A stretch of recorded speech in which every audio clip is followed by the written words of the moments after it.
it's 0-0, but what an entertaining 0-0 it's been. There's been drama, hasn't there? I think we said before the game what we thought Brighton were going to do, and they did just that. They put Liverpool under a massive amount of pressure, running Connolly, Morpay, Fawn in the side, you know, and they should be 1-0 up. And that's what the penalty came from? Yeah, I mean, it was a great bit of play from Yves Bissouma as the ball here. They turned it over here, great chest pass, and there he is, turns it around the corner. There's Connolly, Fawn in the side. That's a lesson for young Williams there.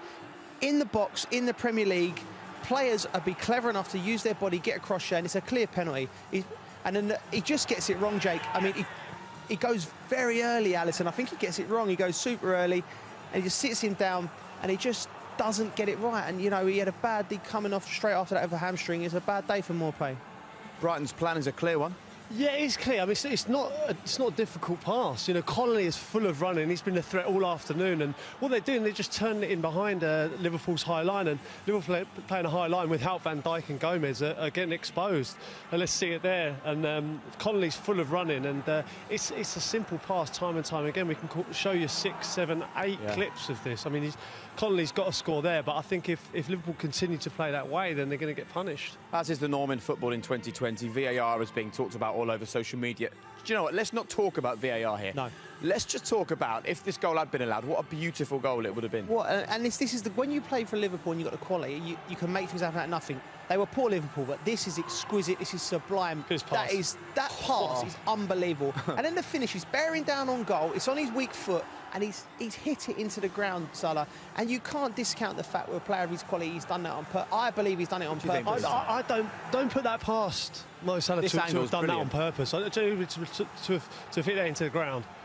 Because he hasn't got time, Crouchy, to pull the trigger, like really use the back lift. So he's just had to just stab it into the ground. It's a great. But that's the difference. You know, Brighton have done everything they could possibly do against a top side here, and then one moment like that, and they could be dead and buried. You know. We think there's going to be a change, don't we, at half time? Yeah, and I can see why Klopp sprinted into the dressing room. Jordan Henderson, the captain's going to come in, because they've looked a little bit unsure. Maka alluded to it in the commentary. He said Brighton seem to have a game plan that's turning them. The back four is a bit bitty. I think Jordan Henderson's coming on for his quality, but also for his voice, because Liverpool have not been at it this half. Brighton should be full of confidence, though. Just do that in the second half. Well, there'll be more of the same, 100%. Henderson will come on, possibly for Minamino, I'd say, but try and shore it up. But Brighton have been fantastic. All right.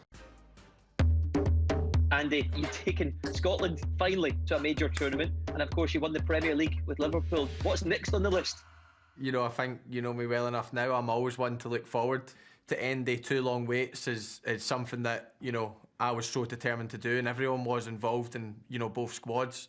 Next on the agenda is to, you know, qualify for the World Cup for Scotland, to win more trophies with Liverpool. I'm happy with what I've got, but of course I'm a wee bit greedy and I want a bit more. You've had a couple of contrasting results. How is the mood around the place right now? Yeah, look, the mood in the camp's, you know, really good. Atalanta was a tough one. You know, they had a huge point to prove after us beating them 5-0 away from home, and to be honest, they were better on the night. But look, we're joint top of the league, we're top of our Champions League group, so everything's good here. The injury list, I mean, it's not just unlucky, I mean, it's getting absolutely ridiculous.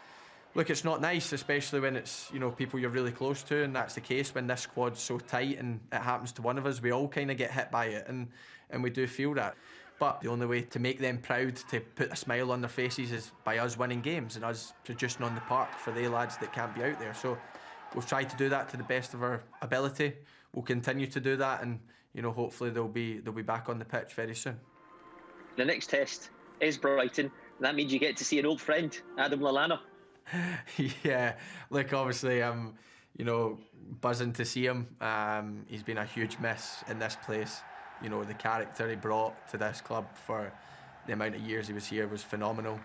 You know, I think everyone in the club felt the impact of him leaving, but I've got no doubt in the 90 minutes he'll be pressing us like mad, and, you know, I'm sure he'll probably kick a couple of us, which is rightly so, but, you know, I can't speak highly enough of him, and I wish him well for 36 games this season, but hopefully the 2 games that we play him, he doesn't quite show up.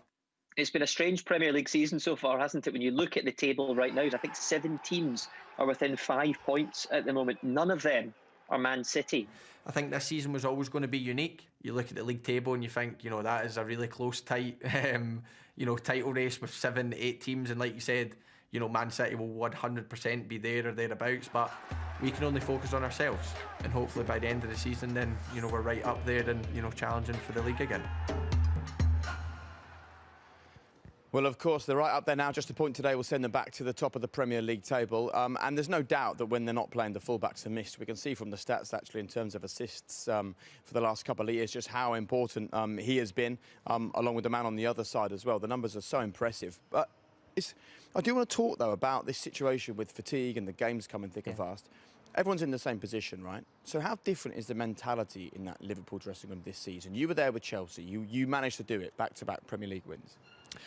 Different in mentality. There's two things you have to.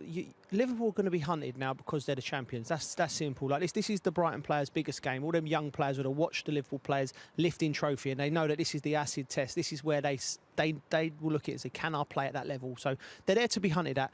The other aspect of it is dealing with the injuries. Now that's the big problem. Now Jurgen Klopp won't be the first manager that's had to deal with an injury crisis. You know, he probably won't be the first in his career. So today, you know, all them players that when the recruitment comes in, Jota, the people like that, when they come in through the door that have to make an impact. Now it's a matter of urgency. They have to make an impact because I mean Jota's hit the ground running and he's done it. But them young players now, there's a bit of responsibility on their shoulders. They're not coming into a well-oiled machine. They're coming in now to a tricky away game to deal with. And you have no sympathy for Liverpool because they've got the resources to do it, and there's other clubs without the resources. But one thing I would credit is the resilience of this club because they're still there or thereabouts. They're up in the top of the league with the amount of injuries that they've got. How careful do you have to be to not create like a victim mentality at a football club when you feel like you're getting a lot of fixture congestion and you feel like the injuries particularly are having a real impact? I do worry about that slightly. I've been in dressing rooms myself, you know, when the managers complained about the injuries or the amount of games you're playing, and that 1 sort of 2%, it gives you an excuse, and players love an excuse. Let's be honest, you know.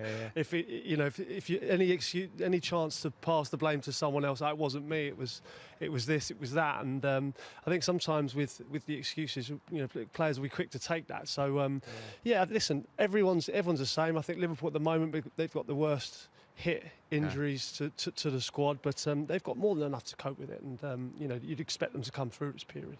It's interesting because usually when you see managers make complaints about whether it be a fixture pile-up, injuries or not, you know, usually managers are under pressure that are trying to deflect from them. But Jurgen obviously doesn't need to do that. He's in such as comfortable a position as a Premier League manager has ever been in with the players and what he's achieved. So it's interesting. I'd like to ask Jurgen why is he highlighting the fact that they've got, everyone knows they've got injuries, just sort of get on with it because he's got the quality of players around him. It's an amazing team. It's a great club, and you know, even though with this team they're putting out today, they could easily come and get 3 points. And what you'll see as well with Matip being left at home, there'll be a few surprises. I think we've got Mane on the bench today.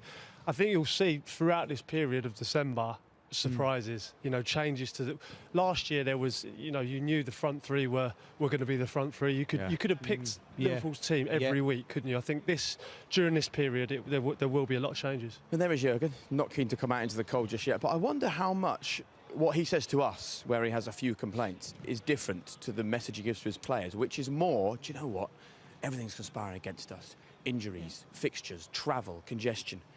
We're a band of brothers. We've got to fight this. Your back's against a wall type mentality. 100%. I think, you know, he's not happy with the way the fixtures have been. Understandable, but inside that dressing room, he'll be saying, look, everyone's against us. Yeah. The TV people are against us. Every other club's against us. They want us to lose. And I think that fires up the team in the dressing room. And I think it's a siege mentality, isn't it? Yeah. I think they'll have that. Well, we'll see today, and they're certainly hoping for a reaction. And by the way, regarding Alan Lallana, you heard him spoken about there by Andy Robertson. He actually had a fitness test over the weekend, and he is fit, but only for the bench. But as Andy says, you can see him in your shot there. When Adam comes on, he'll be harrying, chasing, and perhaps trying to kick a few of them as well. Right, so we're going to take a quick break. When we come back, as